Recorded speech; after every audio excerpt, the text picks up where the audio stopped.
we have two items tonight to discuss at the Committee of the Whole. The first will be the mid-biennial budget deliberations and the presentation that goes along with that. And then next, after that, we'll do the head tax, B&O tax discussion. So Great. on to you, Jan. Thank you. Good evening, Council President and members of the Council. I'm Jan Hahn, Administrative Services Administrator, and I have Jamie Thomas here, our Fiscal Services Director. We are here to continue our mid-buy discussions tonight. Just as a reminder, we started this on October 9th. It's required by state law that we do a mid-biennium update. We held the public hearing on October 23rd for the budget, the revenues, our property tax proposal. And then we're here tonight to continue council deliberation and have a committee of the whole report out. And then this evening we will have the first reading of all the committee report out and the related legislation. And then the November 13th is set for our ordinance, our second reading of the ordinances and the resolution on fees and whatnot. As part of our last discussions with council, there was questions about FTEs and the related personnel changes related to the mid-buy. We provided that information via email, so everyone should have had that, and we certainly left open the opportunity to ask questions. We have not heard any, so you certainly are free to ask any tonight. I would like to point out that we've had a number of FTEs that were requested during the year, this last year, and that was really outside the process, the normal process. Those were really because of the fact that there was a more immediate need for some changes at that time. So we did ask for some pre-approvals on stuff. This is the normal time at which we typically add FTEs and make budgetary adjustments if we're going to be making those sort of changes. You asked us also to look at some fund balance information related to the police department take-home vehicles. So we have 3 committee report outs tonight, depending on council deliberation on that remaining subject matter. We have option A, which is the originally proposed mid-biennium budget update, and that did not include the police department take-home vehicles. You have an option B, which is for a 2-year implementation cycle, and then an option 3 for a 3-year implementation cycle. This slide shows the impact of the various options, and we had shared this with you previously, but I just wanted to highlight a few things. The original mid-biennium budget adjustments without the take-home vehicles showed us dropping off to a $5 million fund balance at the end of our 6-year long-range forecast. And again, this is primarily driven by the loss of that annexation sales tax revenue, which occurs halfway through 2018 and then is in full impact starting in 2019.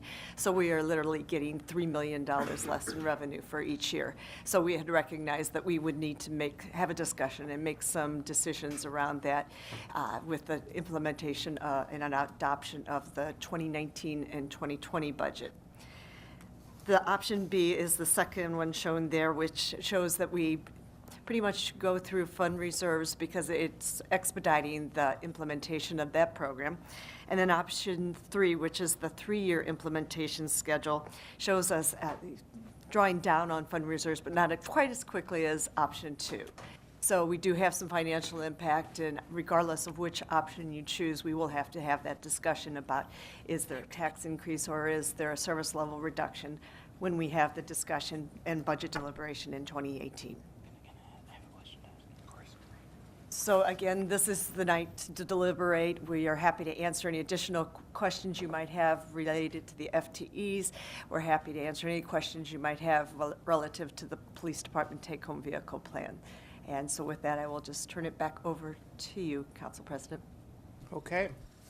So I have all 3 committee reports were drawn up in anticipation of this. Do we have any comments at this time? I think Don. Yes, sir. Well, first of all, I have comments on a couple of the things. But first, I'd like to talk about the take-home police cars. And if you remember, and I followed this up with an email to the police department so that what I'm saying, that I understood what I heard, is that even the administration views this as a public safety issue on the take-home cars, and that there is a sufficient need for retention and hiring of police officers, as we all know. It's not like, you got to realize I started in 1966, and you're lucky if you had a car that started.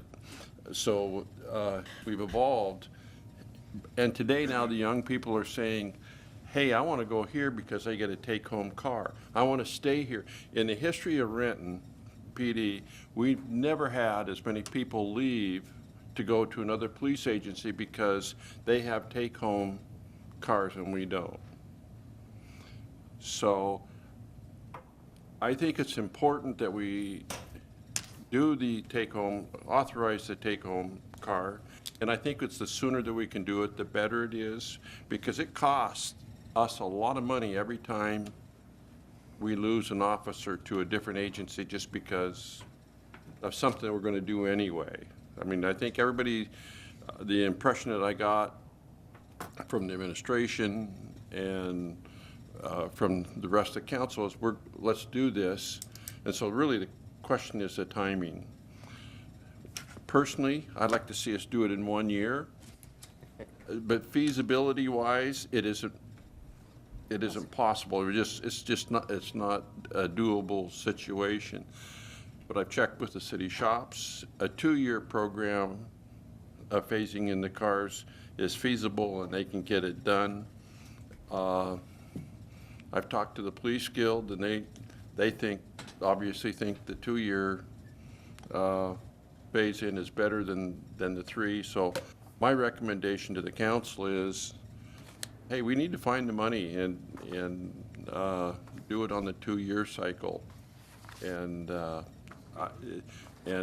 in my email back from the deputy chief, he says this is definitely a public safety issue. And they've convinced us in their presentation that they'll get more time. They say it takes about 40 minutes for an officer to come in and get his car and get started because he has to transfer stuff in and out.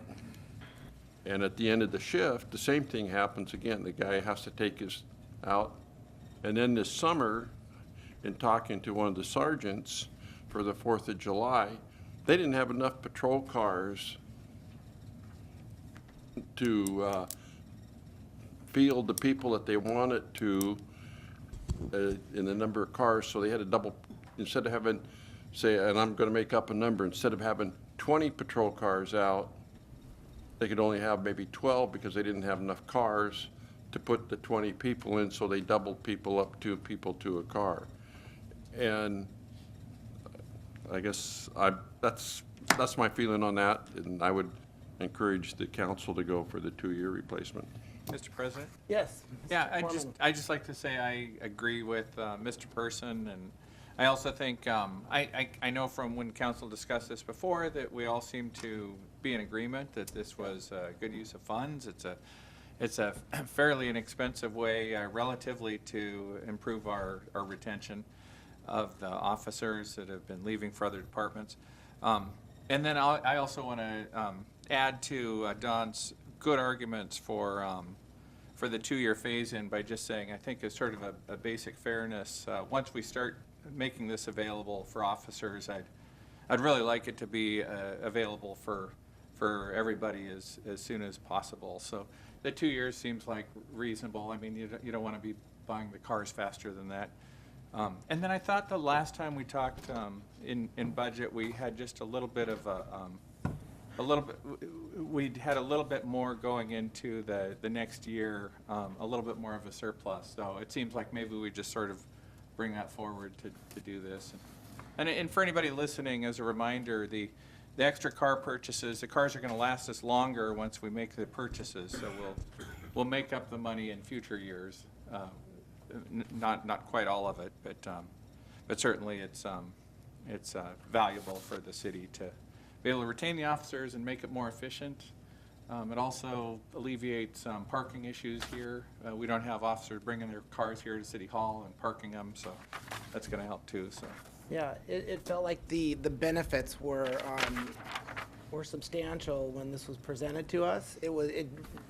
came down to the issue of whether we're gonna do it over a 2-year period, over Yeah. a 3-year period. right. And I think the money is nominal. I mean, my opinion is, I think the 2 years is the better option.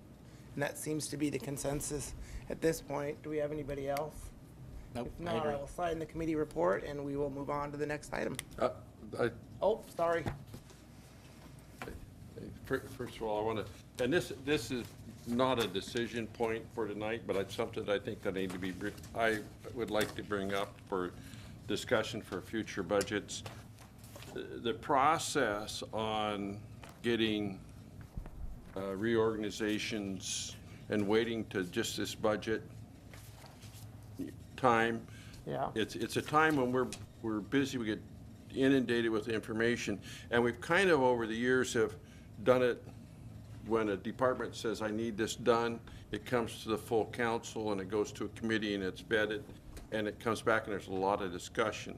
So I would like to have a discussion because, to be very honest with you, that the only information until I asked for it that we had on the reorganization of the city clerk's office was that it was a $10,000 expenditure.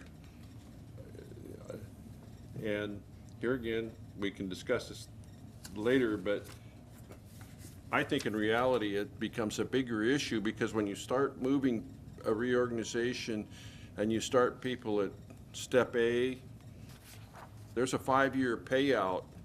You know, some of these are like a $25,000 increase over a 5-year period. And so there's not just a $10,000 hit to the overall budget. Plus, my figures varied a little bit, difference by about $50,000 on that. I'm all for, don't get me wrong, I'm not talking about any of the positions not doing them. I think they've been justified finally. But in the future, I would like to have the council have a meeting or discussion, whether maybe, So this is an item you'd like brought up at a future CAL meeting? yeah, so that we Okay. can discuss it. But I wanted to bring it up tonight because it seems like sometimes we get so busy, we forget if we don't get it on the schedule. Okay, So with that, I'm okay to go with the number 2 report. okay. The one for the 2-year, with the 2-year phase-in. Got you. Sounds good. Anybody else to weigh in on this? All right, thank you.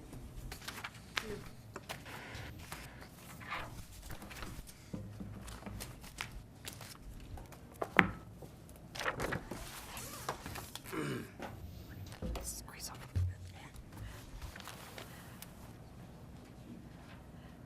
All right, the next item on our agenda is the per employee fee or head tax and the proposed B&O tax changes. If council will recall, we mentioned, we brought this forward on September 25th for our discussion with you. And we talked about the reasons why we needed to make a change and mentioned that we would be doing an analysis and coming back with a recommendation.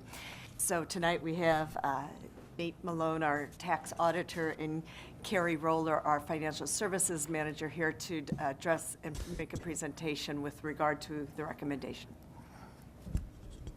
All right. So, so first I wanted to do a quick recap of what we kind of talked about last time. First of all, let's just go over the current tax structure of the city, just so we kind of all recall. So first we have a license fee. We also have a per employee license fee and a B&O tax. Right now, everyone that's over 1.5 million is going to be paying the B&O tax. Anyone under that amount is going to be just paying the per employee license fee, assuming they make over, or they have over 1,200 hours in the city. I've also provided a current breakdown of what the account of businesses that are currently paying B&O tax, head tax or per employee license fee, and also the license only. So right now, we're looking at 450 paying B&O and around 1,850 paying the per employee license fee, with the remainder 3,700 paying just the license fee only. So the reason, we discussed briefly last time the reasons for the change. House Bill 2005 is the requirement to join the state-sponsored online business license portal. The two options were the BLS service through the Department of Revenue and File Local We've determined that File Local is the preferred system due to their tax integration and providing a one-stop shop for our business community and providing excellent customer service. The issue with joining one of these state-sponsored online portals is going to be our current code does not fit the structure that these portals are set up for. So the customization costs are going to be very substantial if we did stick with our the code the way it is currently written. Some other factors that we also need to consider are we looked at simplification of our tax structure and consistency with other cities. Right now, we're the only city administering taxes the way we do now with the per employee license fee, the license fee, and the B&O tax combined. We also looked at the revenue that businesses are tracking for the B&O tax is already being tracked for other cities as well as for the state of Washington B&O tax, while the hours for the per employee license fee are currently not required to be tracked at the local level except for by the city of Renton. Two other things that we wanted to accomplish is reduce the confusion between when B&O tax and when the per employee license fee is due. And also, we're striving to eliminate tax payments for smaller businesses and reduce the cost of doing business in the city of Renton. Our recommendation to meet these reasons would be to eliminate the per employee license fee. So in doing so, we realize there is a revenue impact with eliminating this. So we know that the per employee license fee brings in approximately $500,000 a year in tax revenues, which is less than 10% of our total business license and tax revenues. In our analysis, we wanted to make sure a couple of things. First of all, we wanted the change to be overall net neutral for our revenues. And we also wanted to minimize the impact on small businesses in our community. So we took a look at 3 different scenarios to analyze further. The first being the B&O tax threshold reduction, the second being the tax cap increase, and the third would be a combination of the two. So the first one we're going to talk about is the B&O tax threshold. So this slide is a current breakdown of the other cities, large and medium size in our area that have a B&O tax and what their current annual threshold levels are, as well as their current B&O tax rate. So as you can see, the city of Renton at 1.5 million is substantially above everyone else in our surrounding area. As well, our rate is significantly lower than all of the other cities in our area.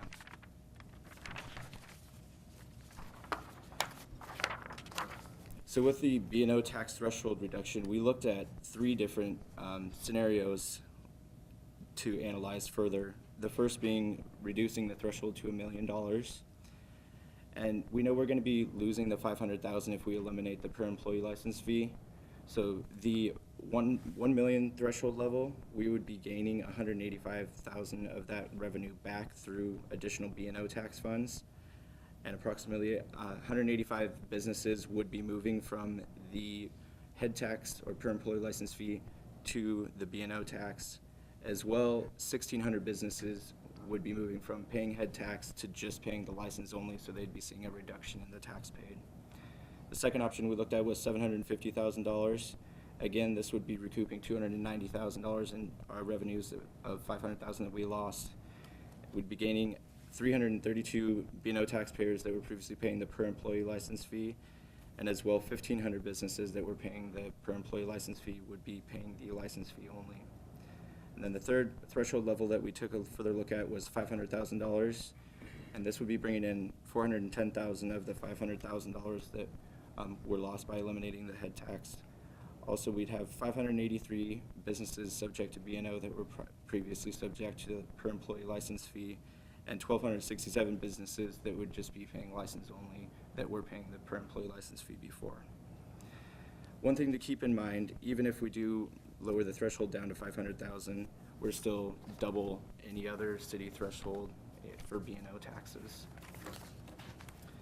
The second option that we looked at was the tax cap increase. So right now we have, starting in 2016, we capped our maximum tax cap paid by any one business to 4.25 million, which is increased annually by the Consumer Price Index. So the option with this was to look at possibly increasing that cap beyond the Consumer Price Index increases to recoup part or all of the revenues lost by eliminating the per employee license fee. And then the third option we looked at was a combination of the two. So for example, we did some analysis at looking at lowering the threshold to 1 million and increasing the cap by 200,000 to kind of make up more of that 500,000 than the 100,000, than the 185,000 that we would have been gaining by just having the $1 million threshold. So after analyzing all of these scenarios, we have prepared a recommendation that we feel benefits the business community and meets all of our goals. First, we would be eliminating the per employee license fee, reducing the B&O tax threshold to 500,000, not adjusting the cap, and not adjusting the current tax rates. This is going to create a nearly revenue neutral situation and still protecting small businesses. And as we discussed, over 1,200 businesses will be seeing a tax decrease by having the elimination of the per employee license fee. Also, there's going to be no impact for businesses that are already subject to the per employee license fee. So in giving our recommendation, we wanted to give a further breakdown of what this would look like on our current tax structure. So on this slide, we could see our B&O taxpayers would go from 450 to around 1,000, and the license-only taxpayers would go from 3,700 to nearly 5,000, with no one being subject to the per employee license fee. We do realize this is going to be an increase in tax paid for a lot of the taxpayers that are going to be subject to the B&O tax after the switch from per employee to the B&O tax. And we took a look at this further. The majority of them are going to see an increase of around $570 on average. There is 42 businesses that will see a decrease of around $500, and all but 2 of those were actually in-city businesses, which makes sense because they have the larger employee footprint in the city of Renton, so they'd be paying more on the per employee license fee now.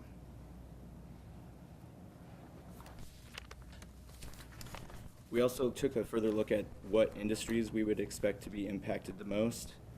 The first one is dentists, chiropractors, and other health services.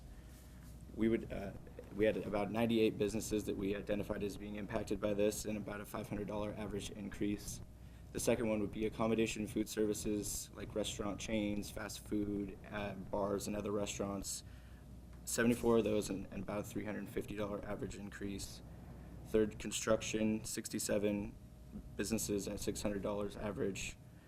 Fourth, retail trade, 56 businesses at $600, and then also professional, technical, and scientific services, 41 businesses at $600 average increase per year.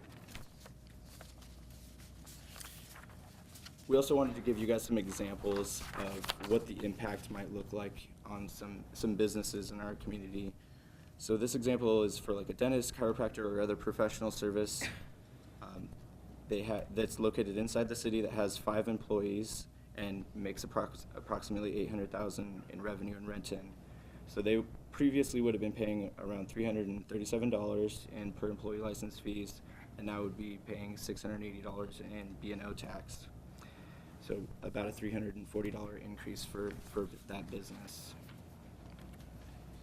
Second is a restaurant or retail establishment located inside the city, again with 5 employees and around $800,000 in revenue. Again, they would have been paying the same amount, $337 in the per employee license fee, and would be paying, subject to B&O tax, they would be paying $400, so they'd be seeing a $62 increase per year. We also wanted to give you guys an idea of how this would impact a slightly larger business. So again, this would be for a retail or restaurant establishment inside the city. This one has 13 employees and $1 million in revenue in Renton.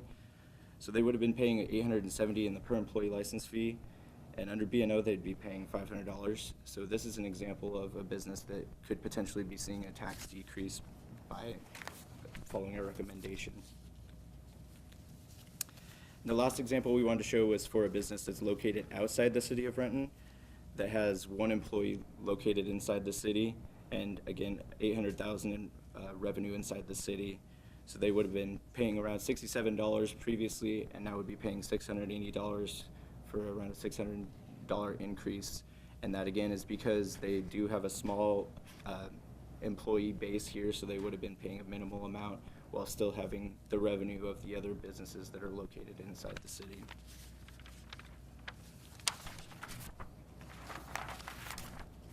So to summarize, we're going to need to eliminate the per employee license fees to comply with House Bill 2005 and joining a state-sponsored online portal. We'd like to join File Local as our online state-sponsored portal, again, for that customer service and having a one-stop shop for our customers. Our recommendation was to eliminate the per employee license fee and lower the threshold to $500,000. This would provide 1,200 businesses with a tax decrease and around 500 businesses with approximately a tax increase based on our analysis. The change will be revenue neutral overall and will positively impact small businesses. And also, we believe that these changes are an example of how ASD is supporting the city's goal of inclusion. Have any questions? I do have one question. The adjusting the cap, that's something that, what was the reasoning for not looking at that? Or the recommendation of leaving that alone? What was the thought behind that? I think the recommendation lies largely in the fact that we're going to be talking about potential revenue adjustments with next year's budget. So we wanted to have the minimal impact as a part of this. We just wanted to be revenue neutral. So we'll be looking at those options and exploring that next year. Okay. And if council is comfortable with this, our plan is to talk to the chamber on November 16th and start to interface and get some feedback from the business community, and then we would return with ordinance that would amend the code after that. Yeah. Okay. Any questions out there at this point? Yep. I'm just want to clarify again. This it's going to benefit the business to have a less red tape and be more accessible and Correct. effective. Okay. Thank you. Okay. Thank you very much. Thank you. Appreciate it.